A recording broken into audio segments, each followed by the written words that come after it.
Hello students, आप सबका स्वागत है इग्नाइट हब में।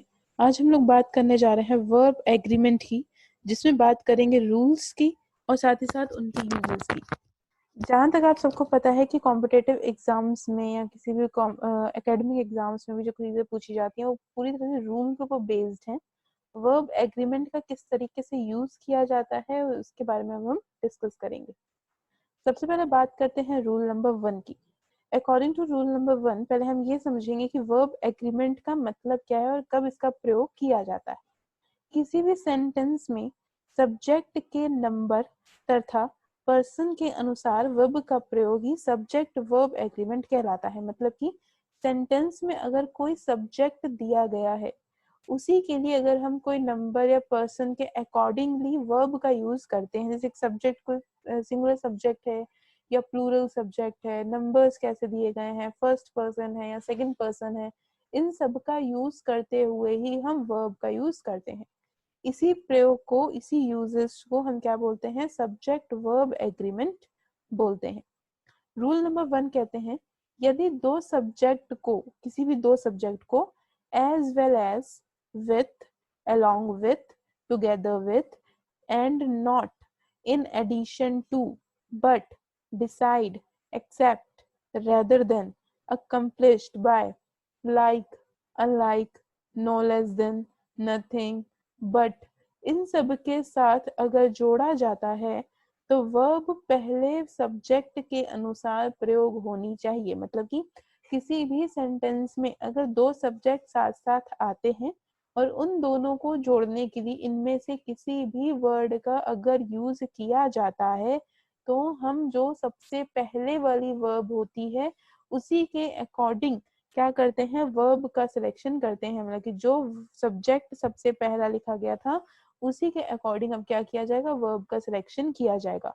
फॉर एग्जाम्पल लेते हैं, एग्जाम्पल दिया गया है, ये जो राम है ये आपका पहला सब्जेक्ट है, साथ ही साथ एंड हिज पेरेंट्स, ये क्या किया गया है? आपका दूसरा सब्जेक्ट यहाँ पे लिया गया है।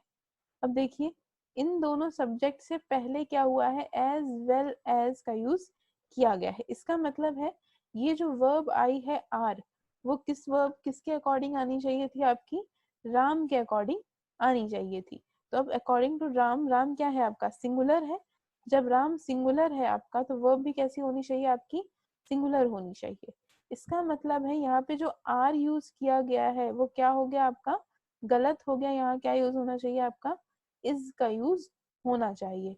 और ये वर्ब कैसे सेलेक्ट हुई? आर आएगा आपकी, इज आएगा। ये सिलेक्शन का काम हुआ है आपके वर्ब के पहले, जो सेंटेंस का जो पहला सब्जेक्ट है उसके अकॉर्डिंगली इसका यूज किया गया है। नेक्स्ट रूल की तरफ चलते हैं।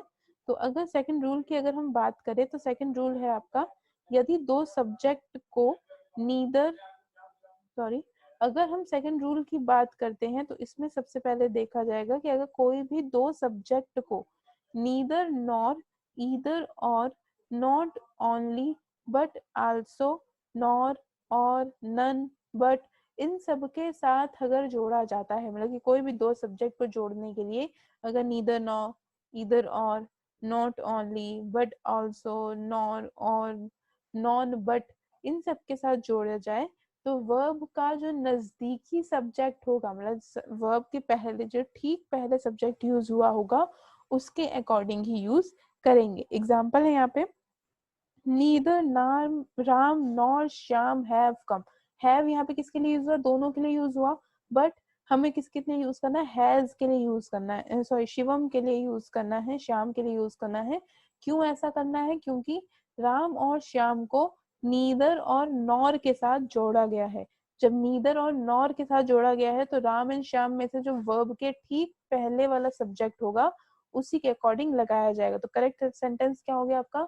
Neither Ram nor Shyam has come. ठीक है, हैज किसके अकॉर्डिंग लगा? आपके श्याम के अकॉर्डिंग यहाँ पे लगाया गया। उसी के बाद बात करते हैं ईदर राम और हिज फ्रेंड्स। यहाँ पे क्या होगा? राम और हिज फ्रेंड्स किसके साथ कनेक्ट किए गए हैं? ईदर एंड और के साथ। तो ये जो वर्ब आई है हैज, वो यहाँ पे राम के अकॉर्डिंग यूज कर दिया। हमें क्या करना है? जो ठीक इससे पहले है, ठीक इससे पहले क्या लगा है? His friends. फ्रेंड्स क्या हो गया? प्लूरल हो गया, तो वर्ब भी कैसी आनी चाहिए आपकी? प्लूरल आनी चाहिए। तो करेक्ट सेंटेंस क्या होगा? ईदर राम और his friends have come. Clear? इसी के साथ बात करते हैं रूल नंबर 3 की। तो कलेक्टिव नाउन के साथ हमेशा सिंगुलर वर्ब का ही यूज किया जाता है। मतलब कि कोई भी अगर कलेक्टिव नाउन हम यूज करते हैं तो उसके साथ हमेशा हम किसका यूज करेंगे? सिंगुलर वर्ब का ही यूज करेंगे। एग्जाम्पल है यहाँ पे, the herd of cows are grazing in the field. यहाँ पे जो वर्ड है हियर्ड, ये क्या है? आपका कलेक्टिव नाउन है, एक ग्रुप की बात कर रहा है। तो इसके साथ यहाँ पे आर नहीं आना था, यहाँ क्या आएगा? आपका इज आएगा। The heard of cow is grazing in the field. ठीक है?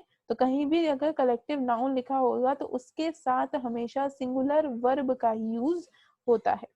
रूल नंबर 4 की बात करते हैं। ईच, एवरी, वर, neither, either, etcetera take a plural noun after them but followed by a singular verb. मतलब कि अगर किसी सेंटेंस में each, every, one, neither, either वगैरह यूज किया गया है तो उसके बाद हमेशा प्लूरल नाउन का ही यूज किया जाएगा after them but following bye, मतलब कि लेकिन उससे पहले की बात करें तो सिंगुलर वर्ब का यूज होता है।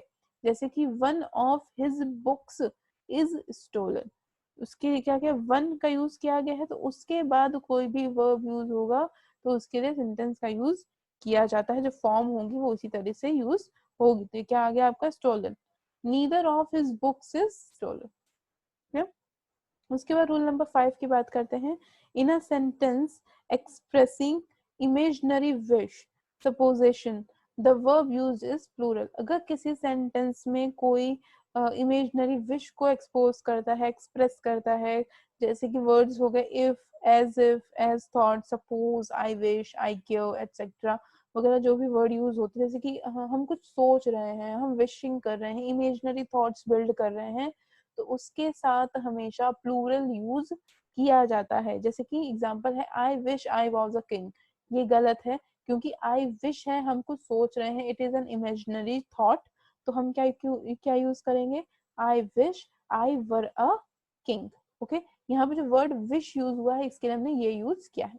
अगर इस तरह के कुछ वर्ड्स आपको कहीं दिखते हैं जैसे if as though, suppose, I wish, I care and would that वगैरह कोई भी वर्ड यूज होते हैं तो उनके साथ हमेशा प्लूरल यूज किया जाता है। रूल नंबर 6 की बात करते हैं अब। तो according to the rule number 6, a number of के साथ प्लूरल वर्ब तथा द नंबर ऑफ के साथ हमेशा सिंगुलर वर्ब का ही यूज किया जाता है। याद रखने वाली चीज है, अगर अ नंबर ऑफ सेंटेंस में कहीं भी लिखा होगा उसके साथ हम हमेशा प्लूरल वर्ब का ही यूज करेंगे। बट अगर आपका कहीं भी द नंबर ऑफ लिखा जाता है, अगर द नंबर ऑफ सेंटेंस लिखा गया है सेंटेंस में कहीं भी, तो उसके साथ हम हमेशा सिंगुलर वर्ब का ही यूज करते हैं। एग्जाम्पल लेते हैं।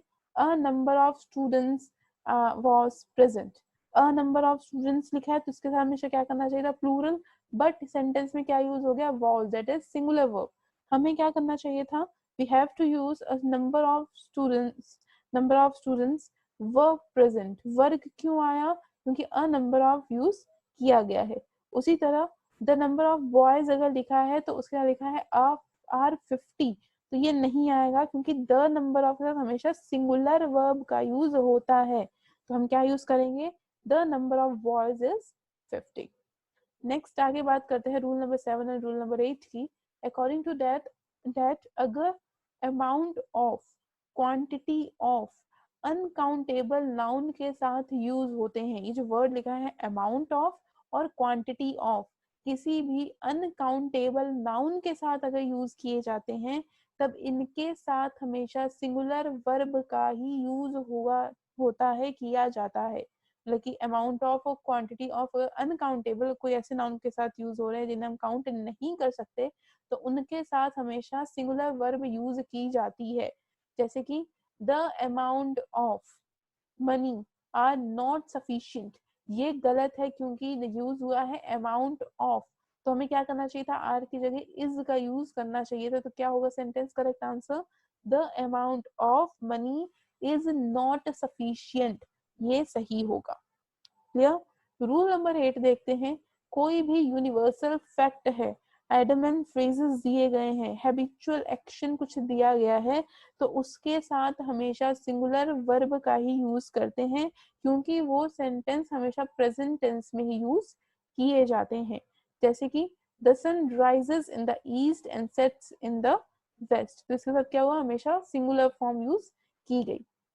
Honesty is the best policy, ये एक तरह का यूनिवर्सल फैक्ट है, तो इसके साथ भी क्या यूज हुआ, हमेशा आपका सिंगुलर का ही यूज किया गया। क्लियर? ये रूल नंबर आपके टोटल रूल्स आपके 8 रूल्स बताए हुए थे। इसी के साथ एक क्विक रिवीजन कर लेते हैं, ऑडिएबल रिवीजन कर लेते हैं, क्या बोला जा रहा है इसमें। इसमें सबसे पहला जो रूल नंबर 1 के अकॉर्डिंग हम चलते हैं, तो जो मेन बातें हैं जो आपको यहाँ पे याद रखने वाली हैं वो अकॉर्डिंगली यहाँ पे दी जाती हैं। तो सबसे पहला रूल जो आपका आता है वो आपसे यही कहता है कि किसी भी सेंटेंस में यदि 2 सब्जेक्ट प्रेजेंट होते हैं, मतलब कि अगर आपके किसी सेंटेंस में, सबसे पहला पॉइंट, 2 सब्जेक्ट अगर आपसे आपके अवेलेबल होते हैं, जैसे जो कि अगर जुड़े हुए हैं एज वेल एज के साथ, कि जो वर्ड्स में यूज किए गए हैं अगर वो एज वेल एज वगैरह के साथ जोड़े जाते हैं, या फिर अलोंग विथ, टुगेदर विथ वगैरह के साथ अगर यूज होते हैं, नो लेस वगैरह से जुड़ते हैं, तो उनके साथ हमेशा क्या यूज करना चाहिए हमको, हमेशा उनका जो पहला वाला सब्जेक्ट होगा, जो फर्स्ट सब्जेक्ट होगा, उसी के अकॉर्डिंग हम यूज करेंगे। एक बार फिर से साइट पे विजिट करते हैं, देखते हैं कि क्या बोलने की कोशिश हो रही है, रूल नंबर 1 क्या कहता है और रूल नंबर 2 क्या कहता है। अकॉर्डिंग टू रूल नंबर 1 अगर हम बात करें, तो इसमें क्लियर कट हमसे यही इंट्रो मांगा जाता है कि कोई भी सब्जेक्ट अगर आपका, जो 2 सब्जेक्ट मेनली अगर सेंटेंस में अवेलेबल हैं और वो दोनों sentence as well as along with, together with वगैरह के साथ जुड़ा है, तो उनमें क्या होता है, हमेशा जो पहले वर्ब या पहला सब्जेक्ट होता है, पूरे सेंटेंस का जो फर्स्ट सब्जेक्ट होता है, उसके अकॉर्डिंग वर्ब का यूज किया जाता है। रूल नंबर 2 कहता है अगर 2 सेंटेंस नीदर, नॉर, ईदर और वगैरह के साथ जुड़े हैं, तो वर्ब से ठीक पहले वाला जो सब्जेक्ट होगा उसके अकॉर्डिंग वर्ब का यूज होता है। रूल नंबर 3 की बात करते हैं कि अगर कभी भी कलेक्टिव नाउन दी होगी तो साथ हमेशा सिंगुलर वर्ब का यूज होगा।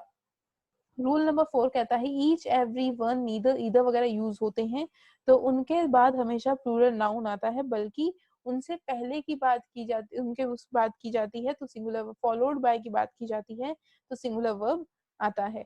रूल नंबर 5 की बात करते हैं, इन अ सेंटेंस में अगर कोई हम इमेजिनरी विश वगैरह मांगते हैं तो हमेशा प्लूरल सेंस यूज किया जाता है। अ नंबर ऑफ, रूल नंबर 6 कहता है अ नंबर ऑफ के साथ हमेशा प्लूरल, तो द नंबर ऑफ के साथ हमेशा सिंगुलर वर्ब का यूज किया जाता है। अकॉर्डिंग टू रूल नंबर 7, कहीं भी अगर amount of and quantity of लिखी गई है और वो अनकाउंटेबल नाउन के साथ यूज होता है तो हमेशा सिंगुलर वर्ब यूज करते हैं। And according to rule number 8, कोई भी यूनिवर्सल फैक्ट है, आइटम एंड फ्रेजेस हैं, हैबिचुअल एक्शंस वगैरह क्वेश्चन में दिए गए हैं, तो उनके साथ हमेशा सिंगुलर वर्ब यूज करेंगे, जस्ट बिकॉज सेंटेंस हमेशा प्रेजेंट टेंस में अवेलेबल होता है। आई होप कि जो आपका ये वर्ब एग्रीमेंट वाला कॉन्सेप्ट था, जो रूल्स एंड रेगुलेशंस अभी हम देख रहे थे, उससे आपको क्लियर हो गए होंगे, जो भी आपके डाउट होंगे। क्वेश्चन पेपर्स में चाहे आप क्लास 7th में हो, 8th में हो, 12th में हो, ग्रेजुएशन में हो, कॉम्पिटेटिव एग्जाम्स की प्रिपरेशन ही क्यों ना कर रहे हो, कभी भी एग्जाम्स में टाइप्स या ये सब नहीं पूछता, आपसे एरर डिडक्शन आती हैं, क्लोज टेस्ट वगैरह आते हैं, सेंटेंस में से गलतियां आपको निकालनी होती है, तो उसके लिए जरूरी ये है कि आपको पता होना चाहिए कि रूल्स हमारे क्या कहते हैं, ताकि आप according to the rule circulate कर सको, according to the rule work को कर सकें। आई होप अगर आपको हमारी वीडियो अच्छी लगी हो, पसंद आई हो, तो आप हमारी वीडियोस को लाइक कर सकते हैं। Thank you so much.